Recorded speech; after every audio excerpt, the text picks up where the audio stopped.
Hello, in this video I want to show you how to fix E3 error on a TCL washing machine.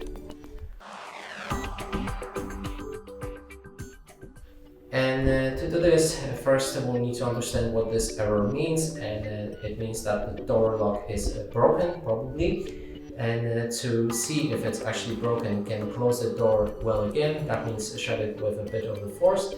And if this doesn't help, you can check if any cloth is or laundry is caught between the door and the tank. And if this doesn't help, you should call the technician. And that's it for this video. Hope you like it. Please consider subscribing to our channel, leave a like and a comment below.